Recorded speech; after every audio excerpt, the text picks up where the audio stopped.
Hello ನಮಸ್ಕಾರ ಸ್ನೇಹಿತರೆ, ಎಲ್ಲರೂ ಹೇಗಿದ್ದೀರಿ? ಎಲ್ಲರೂ ಚೆನ್ನಾಗಿದ್ದೀನಿ ಭಾವಿಸ್ತಾ ಇದ್ದೀನಿ. ನಾನು ಕೂಡ ಚೆನ್ನಾಗಿದ್ದೀನಿ. ನಾನು ಬಂದಿದ್ದೀನಿ ಈ ದಿವಸ ಸ್ನೇಹಿತರೆ 3:30ಗೆ ಎದ್ದು ಮಳವಳ್ಳಿಗೆ ಬಂದು, ಮಳವಳ್ಳಿ ಅಂದರೆ ಕೊಳ್ಳೇಗಾಲ ರೂಟಲ್ಲಿ ಮಳವಳ್ಳಿಗೆ ಬಂದಿದ್ದೀನಿ. ಬ್ಯಾಂಗ್ಳೂರಿಂದ 3:30ಗೆ ಎದ್ದು ನಾನು ಕಾರ್ ಎತ್ಕೊಂಡು ಬಂದಿದ್ದೀನಿ. ಒಂದು 2 ಕುರಿ ತೊಗೊಂಡು ಹೋಗೋಣ, ಹೆಣ್ಣು ಕುರಿಗಳು, ಮತ್ತು ಅದನ್ನೆಲ್ಲ ಬ್ರೀಡ್ ಮಾಡಿಸ್ಕೊಳ್ಳೋಣ ಅಂತ ಡಾರ್ಕ್ ಪಾರ್ಕ್ ಅಂತ ಹೇಳ್ಬಿಟ್ಟು ಬಂದಿದ್ದೀನಿ ಸ್ನೇಹಿತರೆ. ಬನ್ನಿ, ಇವತ್ತು ಚಿಕ್ಕ ಮರಿಗಳೆಲ್ಲ ಬಂದಿದ್ದಾವೆ. 2 ತಿಂಗಳು 3 ತಿಂಗಳು ಮರಿಗಳೆಲ್ಲ ಬಂದಿದ್ದಾವೆ. ಏನು ಆ ಮರಿಗಳು ಕೇಳಿದ್ರೆ 12,000 13,000 ಅಂದರೆ ಪ್ಯೂರ್ ಒರಿಜಿನಾಲಿಟಿ ಇದ್ದರೆ ಸಿಕ್ಕಾಪಟ್ಟೆ ರೇಟ್ ಇರ್ತದೆ. ಅದಕ್ಕೋಸ್ಕರ ಇಲ್ಲಿ ಸುಮಾರು ಸಂತೆ ನಡೀತಾ ಇದೆ. ಇಲ್ಲಿ ಎವ್ರಿ ಸಾಟರ್ಡೆ ಅಂತ ನಡೆಯೋದು. ನಮ್ಮ ಪೊಲೀಸ್ ಒಬ್ಬರು ಕರ್ಕೊಂಡ್ಬಂದಿದ್ದಾರೆ ತಗೊಳ್ಳೋಣ ಅಂತ ಹೇಳ್ಬಿಟ್ಟು. ಯಾಕಂದರೆ ಆಲ್ರೆಡಿ ನಿಮ್ಗೆ ಗೊತ್ತಿರಬೇಕು, ರೀಸೆಂಟಾಗಿ ನಂದೊಂದು ಕುರಿ ಸುಟ್ಟೋಯ್ತು.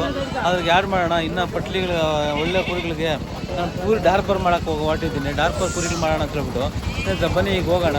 ಎಲ್ಲ ಥರದ ಮಾಹಿತಿ ತಿಳ್ಕೊಳ್ಳೋಣ. ಏನು ಯಾವ ಥರ ತಗೊಂಡಿದ್ರೆ ಏನು ರೇಟ್ ತೊಗೊತಾ